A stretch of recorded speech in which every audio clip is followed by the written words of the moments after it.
Welcome to the 2022 primary election candidate videos, made possible by a partnership between Collin County Votes, which is an initiative of the Collin County Business Alliance and the Allen, Frisco, McKinney, and Plano Chambers of Commerce. I'm Leanne Libby, General Manager of Community Impact Newspaper in Plano, and I'm excited to introduce our viewers to Scott Lamarca, running for House District 33. Welcome, Scott. Welcome. Hello. Thank you for being here. We're going to jump right into the first question. So, in your own words, what is the role of a state legislator? Role of state legislator is to listen to the people and to go in and make legislation that the people want or request, um, and also to take care of the individual county, cities, and within the district. So, if elected, what would your top 2 to 3 legislative priorities be? Uh, when they ask me that question all the time, I wonder why they don't ask people that question because I work for the people. The people don't work for me.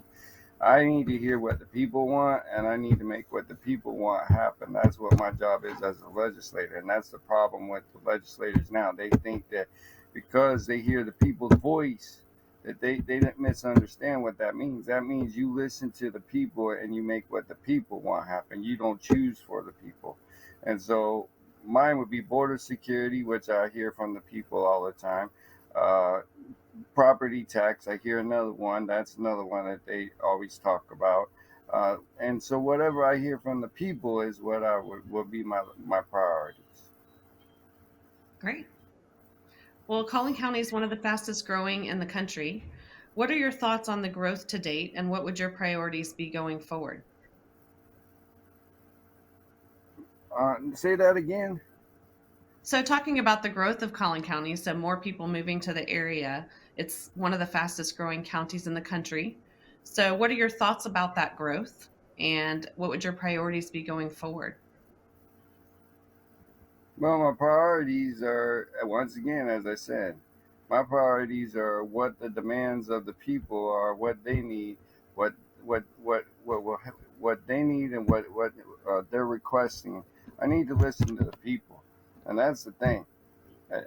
Nobody's getting that. That a legislator is there, voted into office. Those people vote them to be the people's voice. But what they mean by people's voice is, once again, they listen to the people and they make things happen that the people request and want. And so, as far as all the people moving there, I mean, I there's no way one legislator can know everything about every city, every county. They have to speak with their mayors, they have to speak with their city managers, they have to know this information. And this is information that they need to be informed, and then they also need to hear from the people. Let's talk about the business community for a moment. What do you see as the top needs for the business community, and what would you do to help meet those needs and ensure continued economic growth? Well, I've personally experienced some bad situation within the business needs. One, uh, illegal immigrants, they're not supposed to be doing business in Texas, but they still are. And there's still businesses out there hiring in which they shouldn't be doing because that's against the law, but they do. So it hurts other Texan businesses when they do that.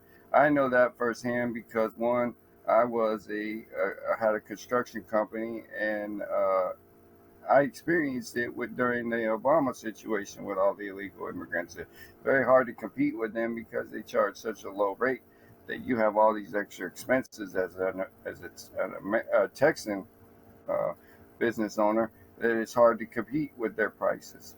So I see that as an issue.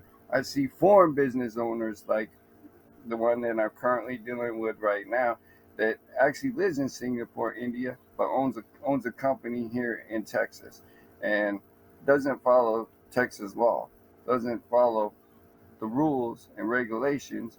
And so I see that these are issues that we need to address, because if they're going to do business in Texas, then they need to follow Texas law.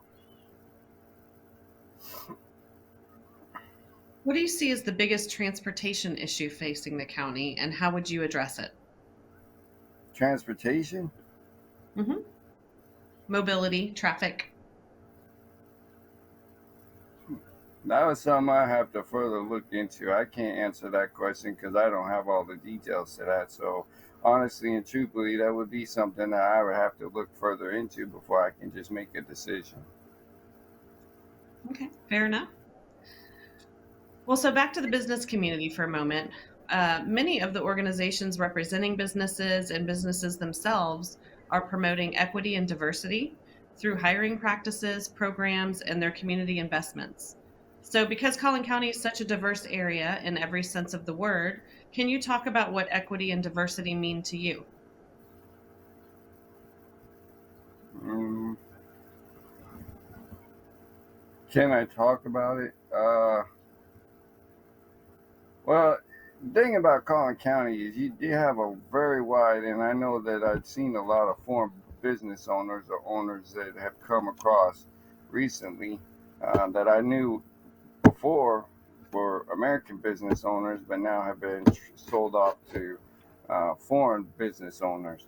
So uh, I, this is an issue that really needs to be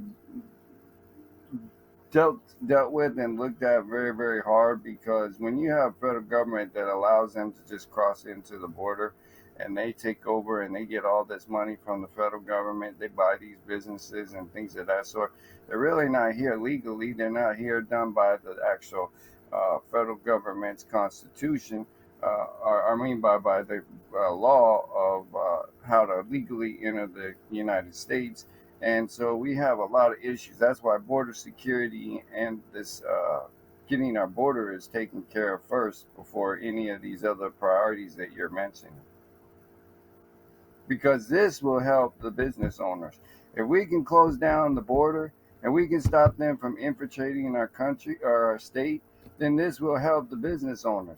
Business owners are losing businesses because you have an over amount of illegal immigrants coming in from all over the world that are coming in, and they're taking over the businesses. They get all this government money.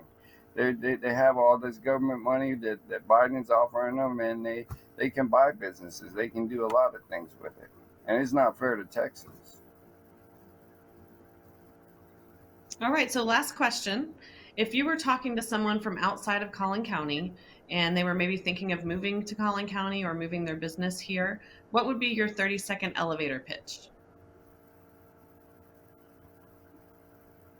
Uh, Outside of Collin County, you said?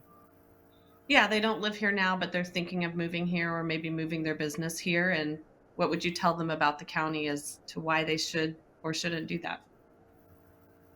Well, Collin County and all counties are good, are great. I mean, they're great for business. They're great. They have great opportunity for businesses, uh, and I mean, but we have an issue right now, and that is an infiltration of illegal immigrants that make it very hard for business owners, and so we have to take care of that. But other than that, when we don't have that kind of a problem, it's a very good, those counties are very good for business and small business owners. Great. Well, Mr. Lamarca, thank you for your time today. Thank you for joining us and allowing our voters the opportunity to hear directly from you on important issues. We appreciate it. All right, thank you.